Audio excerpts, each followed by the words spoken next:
Oi pessoal, tudo bem? Hoje eu vou falar pra vocês das últimas 7 leituras que eu fiz e tem um pouquinho de tudo, tem romance, thriller, ficção asiática, tem graphic novel, então bora lá. Já vou falar, desculpa pela minha voz, eu tava esperando minha voz voltar pra gravar vídeo pra vocês, mas aparentemente se eu for esperar minha voz voltar, sei lá quando isso vai acontecer, entendeu? Sempre que eu fico rouco, perco a voz, isso dura às vezes 1, 2 semanas, então é isso, eu não estou tendo muitas opções. Não é a primeira vez que vocês vão me ver rouca aqui no canal. Já gravei vídeos assim também. E é isso que temos pra hoje, gente. Me desculpe, mas vamos lá, antes de eu esgotar minha voz totalmente. Gente, eu vou começar falando pra vocês sobre meus dias na livraria Morisaki. Na verdade, acho que é Morizaki, a pronúncia, não tenho certeza.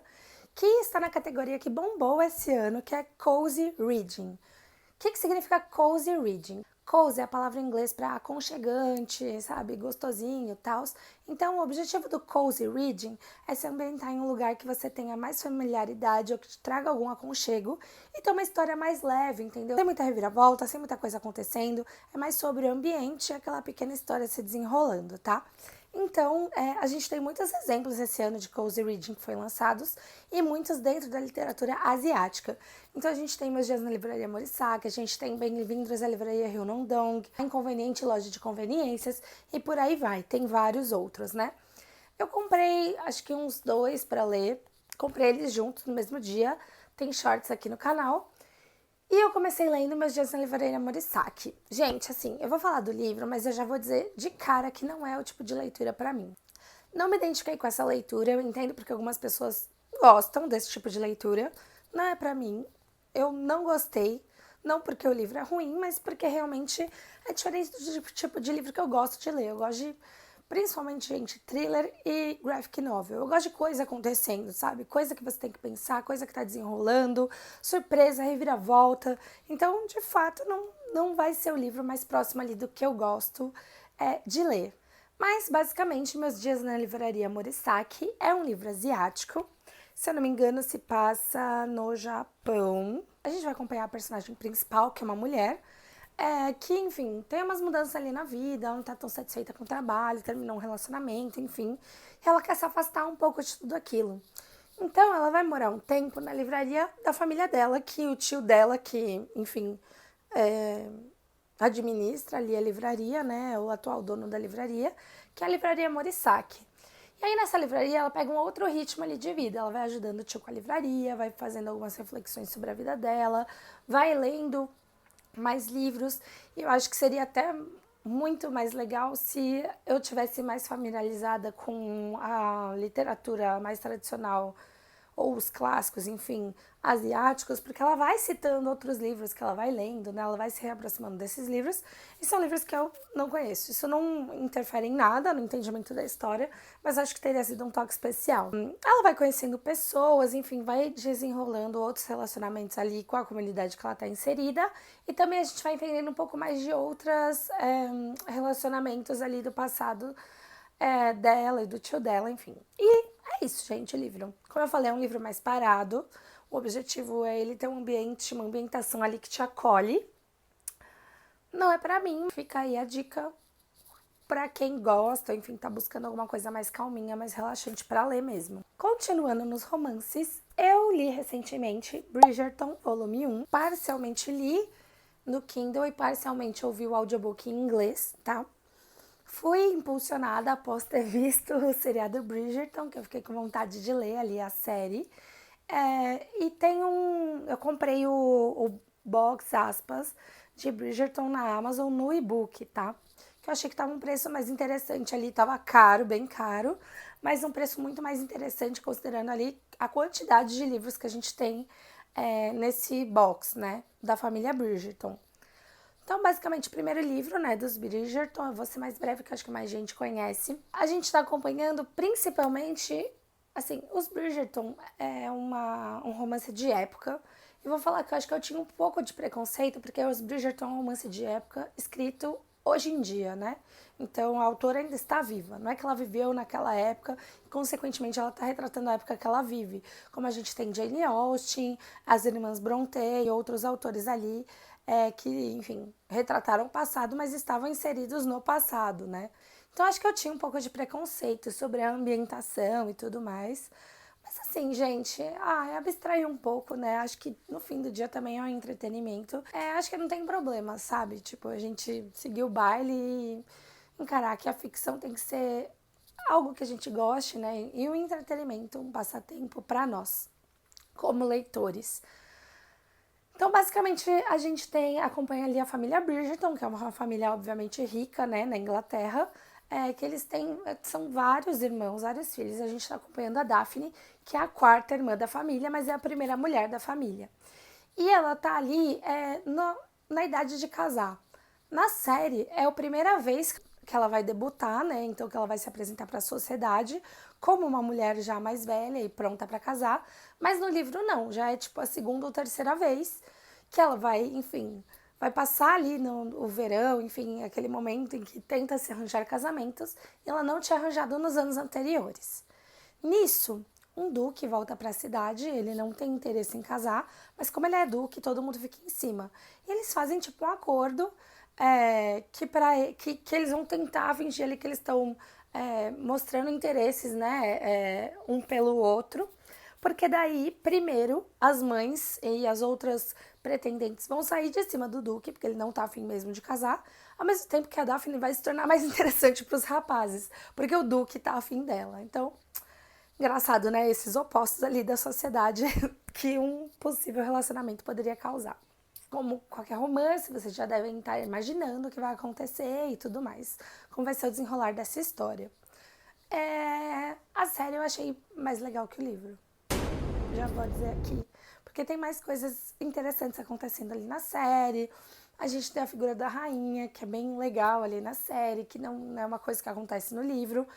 Como acho que não seria mesmo, tipo, mais proximamente da, aspas, vida real da época. O livro ele é também dividido em dois grandes momentos, né? Esse momento antes ali e, enfim, acontece alguns acontecimentos e tem um momento depois que a gente tá vendo um momento posterior, né? Uma outra etapa da vida das personagens envolvidas. Eu gostei muito mais da primeira metade do livro do que da segunda metade. Acho que a segunda metade ela acaba ficando afundada em um único tema ali. Acontecem algumas coisas polêmicas no livro, como vocês devem imaginar, e realmente algumas coisas não tão legais que não são retratadas dessa forma, como sendo algo que não é tão legal necessariamente. Mas assim, gente, a gente precisa pensar na inserção que está na época, no contexto todo ali da situação. De qualquer forma, eu gostei do livro, apesar de gostar mais da série, eu gostei bastante do livro, pretendo continuar lendo a série. O próximo livro a gente vai ter a história do Anthony, que é o irmão mais velho da Daphne, o primeiro irmão dali, e a gente vai ter, enfim, o desenrolar da história dele. Aí, gente, tem livro que eu li de romance há um tempo e eu acho que ficou meio perdido aqui no churrasco no canal. Tipo, acho que eu nunca falei, já faz um tempo que eu li esse livro, que é A 5 Passos de Você. A 5 Passos de Você, a gente vai acompanhar a história da Estela, que é uma adolescente, que ela tem uma doença fibrose cística. E aí, tudo que eu vou falar aqui medicamente, eu não sei se é o correto médico, tá? Estou apenas reproduzindo o contexto que foi dado no livro. É uma doença que, enfim, ela teve que passar muito tempo da vida dela no hospital, em tratamento e tudo mais. Então ela tem essa vida no hospital e ela tem uma expectativa de vida, assim, mais reduzida, né? E aí, nesse mesmo hospital, aparece outro menino com a fibrose cística. Assim, tem mais pacientes, mas vem esse outro menino ali, que é o Will, que ele, gente, ele vem para um tratamento diferenciado e tudo mais, mas ele não se importa tanto com o tratamento. Ele é meio que rebelde dentro daquela situação hospitalar que eles se encontram, tá? É o desenvolvimento ali da amizade, do relacionamento e de tudo que eles vão se conectando ali. Mas tem um detalhe, como os dois têm fibrose cística, eles não podem encostar um no outro. Senão piora ali a situação e o quadro deles, tá? Isso é medicamente verdade? Não sei. Não sei. Se alguém for médico e quiser comentar. Esse que é o ponto do livro. Tipo, por mais que eles vão desenvolvendo essa amizade, esse relacionamento, vão se conhecendo, é uma situação em que eles nunca vão conseguir contornar, eles nunca vão conseguir encostar um no outro, entendeu? Assim, o livro, ele é um romance. Eu gostei bastante do livro na época que eu li ele. E ele me lembrou muito, não de forma igual, mas ele me lembrou muito A Culpa é das Estrelas, né? Do John Green, que um tempo atrás teve seu hype. Então, acho que se você gostou de A Culpa das Estrelas, você vai gostar muito de As Cinco Passos de Você. Porque tem similaridades as histórias, tá? Não é cópia, nada disso, mas tem, assim, a ambientação similar e tudo mais, tá? Falei dele só pra não esquecer, não passar em branco, tá? Aí, gente, vamos falar de thrillers, tá? 3 thrillers aqui pra falar pra vocês. O primeiro é A Última Casa na Rua Needles. Esse eu não vou me alongar tanto porque eu fiz um vlog de 1 hora no canal lendo esse livro. Um vlog com spoilers, que é muito interessante, que, na verdade, o objetivo desse vlog é que a gente vá lendo junto. Então, conforme eu fui lendo, eu fui reagindo e conversando com vocês. Em breve vai ter um outro vídeo aqui no canal, também um vlog de leitura com spoilers, que vai ser do reaparecimento de Rachel Price. Então, se vocês já quiserem ir lendo, se preparando pra gente ir conversando junto, já estão avisados. Mas eu queria falar um pouquinho da Última Casa na Rua Needles, porque eu acho que foi um livro incrível. E eu queria ter a oportunidade de falar aqui no canal também, sem spoilers, tá? Para poder incentivar essa leitura para vocês que gostam de thrillers. É um livro em que começa tudo estranho, muito diferente de tudo que eu já li, tá? Então é um livro que ele vai ser contado e ter capítulos do ponto de vista de diferentes personagens. Gente, um parênteses que está R$0 no Kindle, tá? Olha isso aqui. Olha isso aqui. Espero que esteja focando para vocês verem. Está de graça no Kindle. Então, assim, gente, peguem e depois vocês pensam se vocês vão querer ler ou não. Não percam essa oportunidade, pelo amor de Deus. Mas, basicamente, A Última Casa na Rua Needles é um livro que a gente vai acompanhar a perspectiva de diferentes personagens, tá? Então, a gente vai tendo esses pontos de vista diferentes ao longo da história. O personagem ali principal ambientado é o Ted. Ted é um homem que deve ter seus 30 e tantos anos, 30 e poucos, alguma coisa assim, que vive sozinho numa casa, que a gente consegue ver que é uma casa meio, assim, meio capenga, tá? Não tá totalmente limpa, arrumada, enfim, mas é tudo bastante estranho ao entorno do Ted, tá? A gente percebe que ele é uma pessoa muito peculiar. E nem o tempo todo a gente entende exatamente o que ele tá querendo dizer, sabe? Dá pra perceber que tem alguma coisa estranha nele. Logo no começo do livro, ele alimenta, né, os passarinhos do jardim dele. Um dia ele sai e todos os passarinhos estão mortos. Ele não sabe por que aconteceu aquilo, tá? A casa dele tem as janelas todas fechadas e tudo mais. E é tudo bastante estranho. E logo no começo a gente vai descobrir que teve um crime, um tempo atrás, que uma criança desapareceu. E ele, em algum momento, se tornou suspeito desse desaparecimento. Ele seria, tipo, um adolescente ou um jovem adulto na época. Então, assim, ele não foi julgado, nada disso. Ele foi, enfim, não foi mais considerado na época, mas saiu no jornal, né? Que ele era suspeito. Então, assim, por isso que meio que é tudo pregado na casa dele e tudo mais. Mas dá pra ver que ele é uma pessoa muito peculiar, né? Ele mora com a filha dele, às vezes a filha dele vai embora. E assim, também é dito sobre a mãe dele, que a gente entende que em algum momento morou ali. O próximo ponto de vista que a gente tem é da gata dele. E isso, assim, gente, me quebrou totalmente. A gata dele é uma figura que tem os pensamentos próprios, é religiosa, enfim, é muito interessante ver o ponto de vista dela. Um outro ponto de vista que a gente tem é da Didi, ou Didi, que é a irmã dessa menina que desapareceu. Que, ficou com a pulga atrás da orelha e resolveu que vai resolver esse mistério de qualquer forma. E assim, gente, eu não consigo dizer pra vocês quão incrível esse livro. Ele é muito peculiar. O tempo inteiro você tem que ler o livro já com essa mentalidade de, por que está acontecendo? Começar a se questionar. Mudei de ideia várias vezes sobre o que estava acontecendo, sobre por que as coisas estavam sendo retratadas do jeito que elas são, o que algumas coisas que o Ted queria dizer realmente significavam. Enfim, gente, é tudo muito diferente. Sério, se vocês gostam de thriller, vocês precisam ler esse livro. Não falei muito da história, mas é que eu comentei tanto no outro vídeo sobre a história em si que eu tô com medo de comentar mais aqui, dar spoiler pra vocês. E, gente, depois que eu li A Última Casa na Rua Needles, preciso só ler thrillers incríveis. Então eu parti na busca de ler outro thriller incrível. E aí, a partir disso, eu peguei outros 2 livros que eu achava muito diferente para ler, que um é Ana Oh, e o outro é A Estranha Sally Diamond, tá? Eu vou falar um pouquinho de cada um pra vocês. Ana Oh, basicamente, é um livro que vai contar um pouquinho da história da Ana Ogive, tá? Que ela tinha ido viajar, né, pra uma fazenda com a família dela e alguns amigos dela, que eram sócios dela e moravam com ela. E, enfim, tinham diferentes chalés ali naquela fazenda. E aconteceu um crime lá. E a Ana estava com a arma do crime e dormindo.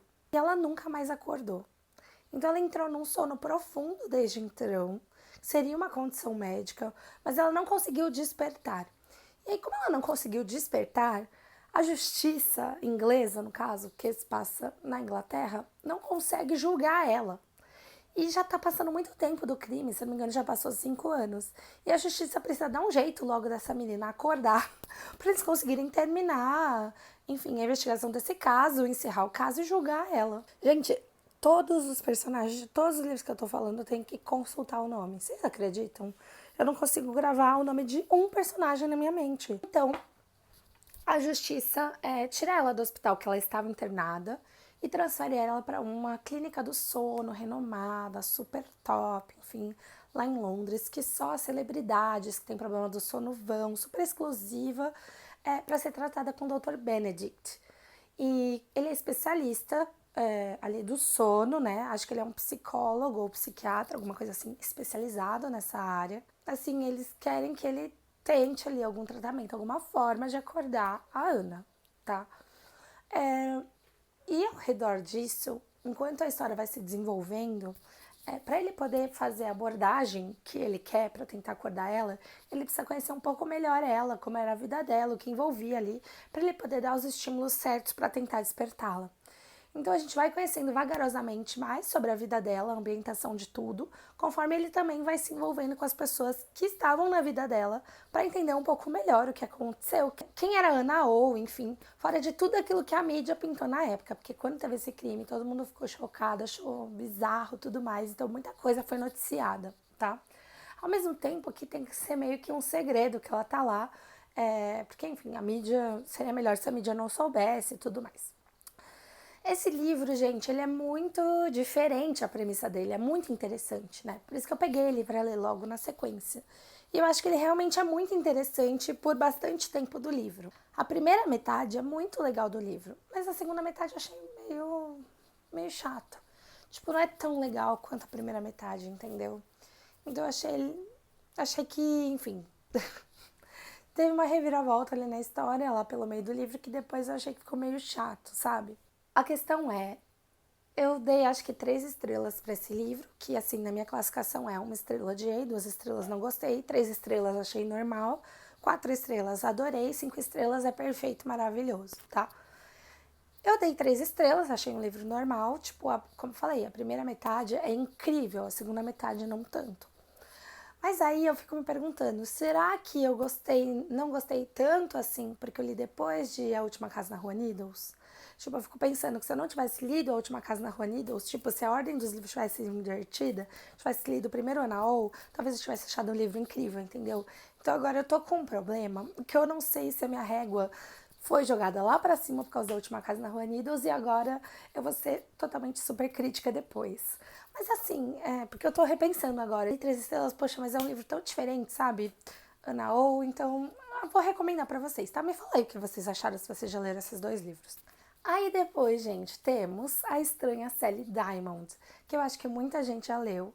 É um livro que foi lançado no Brasil no final de 23, mas eu ouvi mais gente falando aí em 24. E muita gente tinha achado o livro incrível, então eu falei, opa, bora, é esse agora. A Estranha Sally Diamond, gente, é um livro muito diferente. Começa com a Sally Diamond, que é uma mulher de 40 e poucos anos, incinerando o pai dela, que já tinha falecido. Tipo, ele faleceu, causas naturais. Em vez dela, tipo, enterrar ele, ela vai lá e incinera ele. E, meu, assim, a polícia... E ela simplesmente, assim, ela tá na cidade, uma pessoa pergunta, e aí, como vai seu pai? E ela, tipo, morreu, incinerei ele. Tipo, como se não fosse nada, sabe? A polícia é envolvida, tudo mais, eles tentam entender por que ela fez aquilo. E, assim, não é nada de demais pra ela, no sentido de, tipo... Não é que ela é uma psicopata, é que ela não entende porque que aquilo não seria normal, entendeu? Porque quando os animais da fazenda morriam, é isso que eles faziam. Então, assim, aí, gente, dá pra entender que ela é muito peculiar, sabe? Parece que ela não entende muito bem as regras sociais, né? E ela é uma mulher que ela cresceu um pouco mais reclusa, tipo, as pessoas conhecem ela, não é que ela vivia totalmente isolada, mas ela vivia muito mais com os pais dela, né? Dá pra ver que ela tem alguma questão ali no convívio social que não é como das outras pessoas, que é muito diferente. E aí nisso, essa história é noticiada e tudo mais, e vai aparecendo mais e mais histórias sobre o passado da Sally, que ela não sabia, né? Algumas pessoas da família dela sabiam, né? Do convívio dela sabiam, mas ela não sabia a origem dela.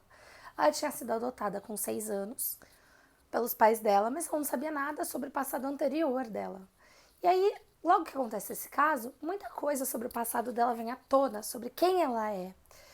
E é muito interessante, gente. Isso já é bem no começo do livro, assim, não é nem no primeiro 1/3 do livro, acho que é antes até. Tipo, acho que uns 20%, 25% do livro você já sabe mais sobre o passado dela. Mas isso vai sendo desenrolado mais e mais, assim. E ela vem de uma situação que é muito retratada em thrillers, mas a gente nunca tem o ponto de vista desta figura dentro daquela situação. Assim, não vou tentar falar menos para não dar spoilers, mas eu achei muito interessante porque mostra o ponto de vista de um personagem que geralmente não é o ponto de vista do personagem que a gente tem. Sei lá, eu achei isso muito legal. E aí, gente, conforme o livro vai passando, apesar de ser um livro thriller, acho que não tem muitos mistérios, assim, fora isso, para serem pensados ali ao longo do livro, tá? Acho que um ou outro mistério que teria já é bem na cara, enfim, quem são as pessoas envolvidas e o que tá acontecendo. Mas é um thriller porque trata de alguns assuntos bem pesados e mostra uns pontos de vista bem diferentes. Eu gostei bastante. Eu acho que tem alguns personagens mais interessantes pra gente acompanhar nesse livro, fora a própria Sally. A própria Sally, por ela ter essas questões sociais, não sei se por isso eu achei ela um pouco rasa, mas talvez seja uma questão de quem ela é mesmo. Mas eu acho que é muito interessante esse livro, gente. Todos os pontos de vista que a gente tem ali são de pessoas que, nessas determinadas situações que são retratadas em thriller, enfim, não são as pessoas que a gente ouve no livro, sabe? Então é muito interessante. Para finalizar, gente, temos aqui a única HQ desse vídeo, é um milagre, porque vocês sabem que eu leio muita graphic novel. Mas essa daqui, Feliz Aniversário, Feliz Obituário, que é uma HQ nacional, do Rafael Calça e do Jefferson Costa, que já colaboraram outras vezes fazendo alguns quadrinhos do Graphic MSP, que, enfim, são aqueles quadrinhos que são baseados nos personagens da Turma da Mônica. Esse daqui não tem nada a ver com isso, é uma graphic novel deles. E, gente, olha isso aqui. Sim, é uma graphic novel minúscula, tá? Minimalista, minúscula e tudo bem. Ela é super barata na Amazon, não sei se ela é tipo 10 reais, 12, 15, 14 reais. Tipo, é bem baratinha mesmo. Ela é bem curta, mas não se engane, não é porque ela é curta que ela não traz reflexões, tá? Vou falar bem pouco, porque senão vou contar a história inteira aqui dessa graphic novel. Mas feliz aniversário, feliz obituário.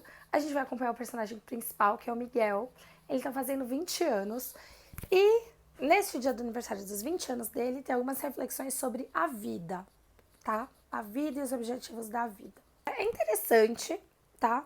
No final dessa HQ tem uma outra história de tipo assim, sei lá, 4 páginas que chama Espera, que eu gostei mais do que a história principal.